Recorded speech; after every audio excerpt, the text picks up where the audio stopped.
हर्षित landmark, सपनों का घर जैसा आप चाहते हैं हम बनाते हैं। 1, 2 एवं 3 BHK ready position flats. Call 9827321321।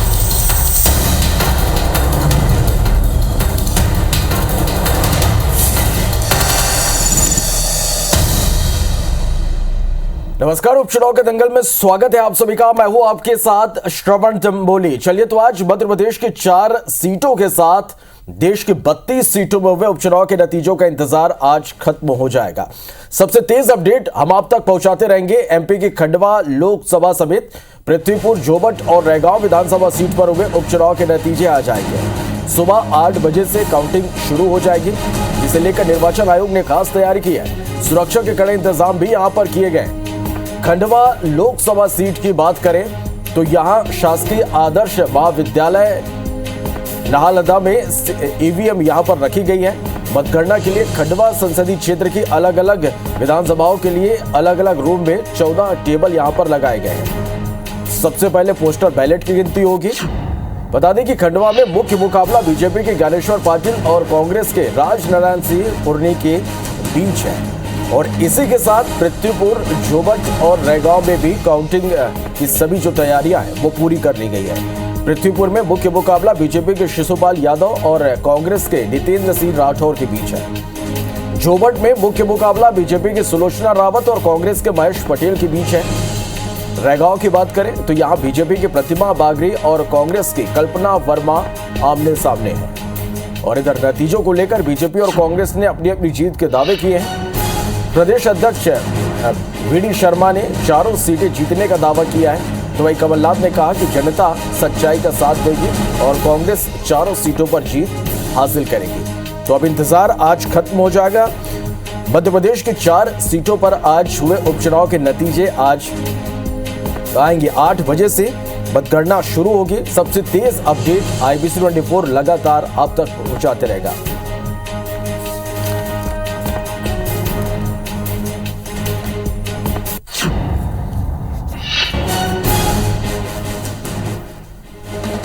चलिए तो मध्य प्रदेश में हुए 4 सीटों पर उपचुनाव के नतीजे आ जाएंगे और मतगणना को लेकर किस तरह की यहां पर तमाम तैयारियां की गई है, सुरक्षा के किस तरह से यहां पर व्यवस्था है, मतगणना को लेकर किस तरह की तैयारी है। 2 संवाददाता हमारे साथ इस वक्त लाइव जुड़ रहे हैं। खंडवा से प्रतीक मिश्रा हमारे साथ लाइव जुड़ गए, तो पृथ्वीपुर से रिदेश तिवारी हमारे साथ लाइव जुड़ गए। सबसे पहले खंडवा का रुख करेंगे। प्रतीक, मैं आपके पास आना चाहूंगा, किस तरह की तैयारी आप देख पा रहे हैं आज मतगणना को लेकर?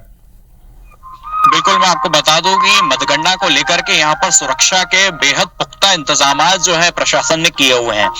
इसमें यहाँ पर त्रिस्तरीय सुरक्षा व्यवस्था जो है वो प्रशासन ने लगाई हुई है और निर्वाचन के जो निर्देश थे उसके अनुसार यहाँ पर सुरक्षा की व्यवस्था जो है वो प्रशासन द्वारा की गई है। यहाँ पर सुरक्षा में अर्धसैनिक बल और उनके साथ जिला पुलिस के बल जो है वो भी यहाँ पर तैनात है। और मैं आपको बता दूं कि 8 बजे से जो मतगणना है वो यहाँ पर शुरू हो जाएगी, जिसमें सबसे पहले डाक मत पत्रों की गिनती होगी, उसके उपरांत ईवीएम की गिनती की जाएगी। जी चलिए, आप हमारे साथ बने रहेगा। प्रतीक, पृथ्वीपुर का रुख कर लेते हैं, हृदेश के पास चलते हैं। हृदेश, यहाँ पर किस तरह की तैयारी मतगणना को लेकर? सुबह 6 बजे से ही जो अधिकारी और कर्मचारी हैं उनका प्रवेश जारी हो गया था और अभी 7 बज चुके हैं, तो जो तमाम पॉलिटिकल पार्टीज के एजेंट हैं उनका प्रवेश अभी जारी है। 8 बजे से डाक मत पत्र की गणना की जाएगी। 8:30 से ईवीएम के द्वारा जो है उसके द्वारा गणना की जाएगी। पूरी जो 22 राउंड में पृथ्वीपुर विधानसभा की पूरी गिनती की जाएगी। करीब 306 बूथ बनाए गए थे। उसी आधार पर 7 अलग अलग टेबल बनाई गई हैं जिनमें ईवीएम के द्वारा गणना होगी। 22 राउंड में गणना होगी और बताया यह जा रहा है कि करीब एक राउंड की जो गिनती है उसमें 20 मिनट से लेके आधे घंटे का समय लगेगा। तो लगभग करीब जो 12 बजे तक एक जो पूरी एक जो तस्वीर है वो थोड़ी सी सामने आना शुरू हो जाएगी शुरुआती रुझानों की। जी चले, निश्चित रूप से तो ये मानकर चले कि 12 बजे के बाद जो तस्वीरें हैं वो स्पष्ट होने लगेगी। प्रतीक, यहां हम बात करें तो 8 बजे से काउंटिंग शुरू होगी और इसके बाद डाक मत पत्रों की पहले यहां पर गिनती की जाएगी। क्या माने कि यहां पर कब तक जो तस्वीरें हैं वो जो स्थिति है वो स्पष्ट हो पाएगी? बिल्कुल, मैं आपको बता दूं कि खंडवा संसदीय क्षेत्र में 4 जिलों की 8 विधानसभा सीटें आती हैं और इनमें लगभग 19.5 लाख से अधिक मतदाता आते हैं और इस बार वोटिंग जो है वो लगभग 12-13 लाख के लगभग यहाँ पर हुई है। और मैं आपको बता दूं कि खंडवा जिले की जो 3 विधानसभा सीटें हैं उनकी मतगणना यहाँ पर होनी है, जिसमें खंडवा, पंधाना और मानधाता 3 विधानसभा सीटें जो है वो शामिल है। और ये माना जा रहा है कि दोपहर के 1 या 2 बजे तक स्थिति जो है वो और जो शुरुआती रुझान है वो कहीं ना कहीं साफ हो जाएंगे और उससे यह भी स्पष्ट हो जाएगा कि जनता का रुझान किस पार्टी की ओर तथा किस प्रत्याशी की ओर जा रहा है। जी चलिए, निश्चित रूप से तो प्रत्याशियों की किस्मत फिलहाल तो ईवीएम में कैद है और आज निर्णय का दिन है कि आज जनता किसे चुनती है। ये तस्वीरें जो है वो कुछ देर में अब साफ होनी शुरू हो जाएगी। आप हमारे साथ बने रहिएगा। हृदेश, मैं आपके पास आ रहा हूं। हृदेश, यहां पर यदि हम सुरक्षा व्यवस्था की बात करें तो किस तरह की यहां पर तैयारियां सुरक्षा को लेकर? देखिए, लगभग 250 कर्मचारी हैं जो मतगणना को पूरा जो सुचारू रूप से उसको जारी रखेंगे। उसके साथ 3 तरह की लेयर में यहाँ पर सुरक्षा व्यवस्था के कड़े इंतजाम किए गए हैं कि कोई भी किसी भी तरह की जो माहौल है वो पूरी तरह से सही बना रहे और जो मतगणना है वो पूरी तरह से सुरक्षित और शांतिपूर्ण ढंग से हो। जी चले, पूरी कोशिश यही होगी यहाँ पर कि जो मतगणना है वो पूरी तरह से शांतिपूर्ण तरीके से हो, किसी भी तरह की यहाँ पर विवाद की स्थिति ना बने। प्रतीक, वहां पर अभी किस तरह की तस्वीरें आप देख पा रहे हैं? अधिकारी यहाँ पर पहुंचने शुरू हो गए, किस तरह की तस्वीरें हैं यहाँ पर? बिल्कुल, मैं आपको बता दूं कि मतगणना के कार्य में लगे सभी अधिकारी कर्मचारी इस परिसर में पहुंच चुके हैं और यहाँ पर सुरक्षा व्यवस्था का अंदाजा इस बात से लगाया जा सकता है कि अंदर आने वाले जो लोग हैं उनको 3 जो द्वार हैं उनसे होकर के गुजरना है और त्रिस्तरीय सुरक्षा व्यवस्था जो है यहाँ पर प्रशासन ने की हुई है और हर तरीके की स्थिति से निपटने के लिए यहाँ पर प्रशासन ने अपनी व्यवस्थाएं जो है वो कर रखी हैं। और मैं आपको बता दूं कि इस पूरे प्रांगण की सुरक्षा के लिए, इस परिसर की सुरक्षा के लिए अर्धसैनिक बलों के साथ साथ जिला पुलिस की टीमें भी लगी हुई हैं।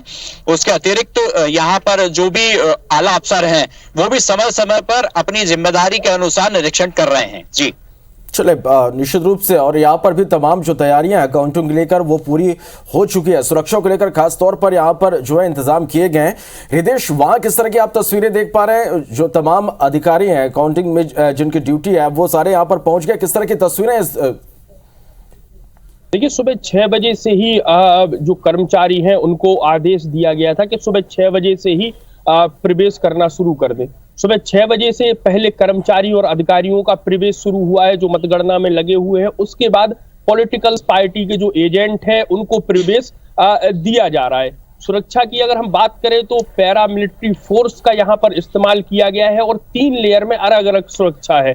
यदि सबसे पहले कार्ड देखा जाता है उसके बाद ही यहाँ पर प्रवेश दिया जा रहा है, चाहे वो एजेंट हो, अधिकारी हो या कर्मचारी हो। तो कुल मिलाकर एक प्रशासन और जो पुलिस है उसने पूरी तरह से एक चाक चौबंद व्यवस्था कर रखी है इस उपचुनाव की मतगणना को लेकर कि किसी भी तरह की कोई भी विवाद की स्थिति ना हो और जो मतगणना है वो बड़े ही शांतिपूर्ण ढंग से अनवरत जारी रहे।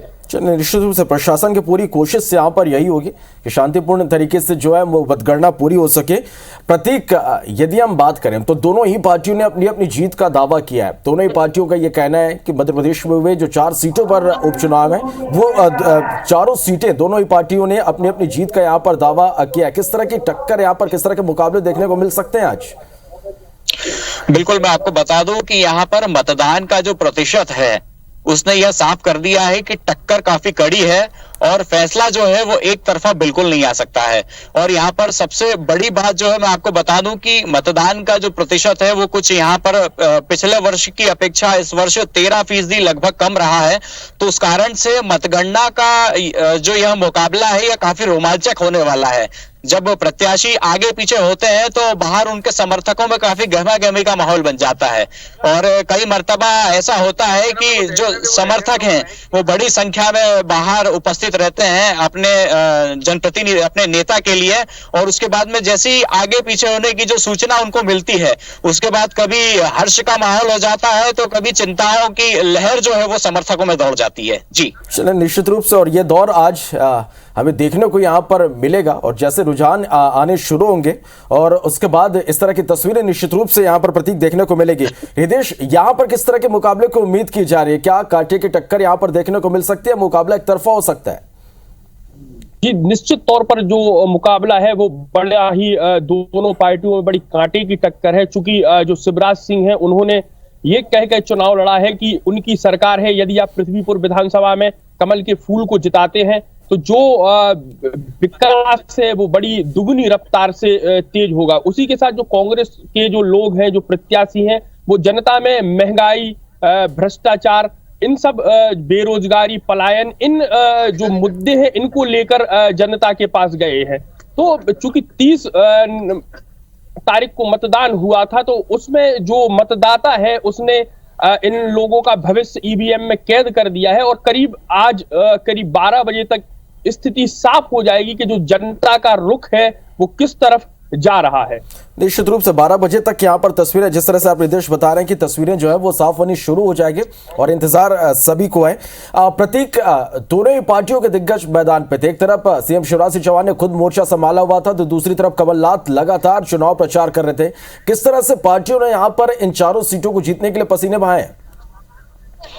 बिल्कुल, मैं आपको बता दूं कि यहाँ पर दोनों ही जो मुख्य राजनीतिक दल हैं उनके बीच यहाँ पर सीधा मुकाबला था, और सीधे मुकाबले के चलते दोनों ही पार्टियों के जो दिग्गज नेता हैं उन्होंने यहाँ पर लगातार दौरे किए, सभाएं की, सम्मेलन की, और हर वो प्रयास किया जिससे वो जनता के बीच सीधे पहुंच सकें। और मैं आपको बताना चाहूंगा कि यहाँ पर बीजेपी और कांग्रेस दोनों ही पार्टियों के बड़े बड़े दिग्गज नेता, राष्ट्रीय स्तर के नेता जो हैं, उन्होंने यहाँ पर सभाएं, सम्मेलन और कार्यक्रम किए थे।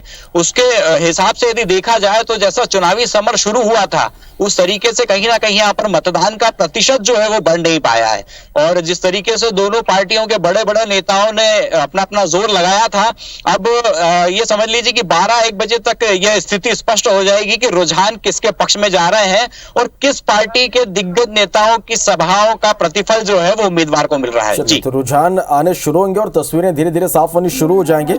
हृदेश, यहाँ हम बात करें तो यहाँ भी कुछ अमूमन इसी तरह की तस्वीरें हम देख पा रहे थे कि लगातार जो दिग्गज थे वो मैदान में थे, लगातार जनसभाएं कर रहे थे, लोगों से मिल रहे थे। किस तरह की तस्वीरें यहाँ पर प्रचार के दौरान देखने को मिली इन सीटों पर? देखिए, सीएम शिवराज सिंह चौहान और बीडी शर्मा दोनों ही लोगों ने बड़ी ही पृथ्वीपुर विधानसभा को लेकर बहुत मेहनत की है। सीएम ने जहां 7 से 8 सभाएं यहां पर की है, उनके साथ साथ बीडी शर्मा ने भी जनसभाएं और रोड शो पृथ्वीपुर विधानसभा के अलग अलग क्षेत्रों में किए हैं। यदि हम कांग्रेस की बात करें तो कांग्रेस के कई जो दिग्गज विधायक हैं वो यहाँ पूरी तरह से वोट मैनेजमेंट में यहाँ लगे हुए थे।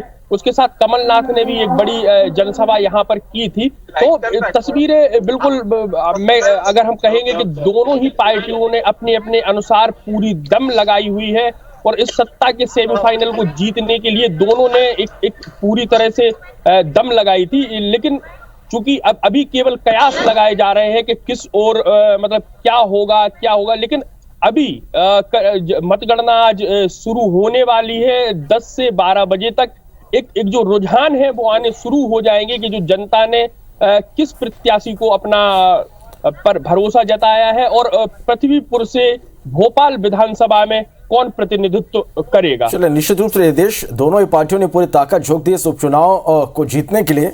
अब हार जीत के भी क्या मायने होंगे इस पर भी हम लगातार बात करेंगे। फिलहाल नजर बना के रखिए, सबसे तेज अपडेट IBC 24 लगातार अपने दर्शकों तक पहुंचाता रहेगा।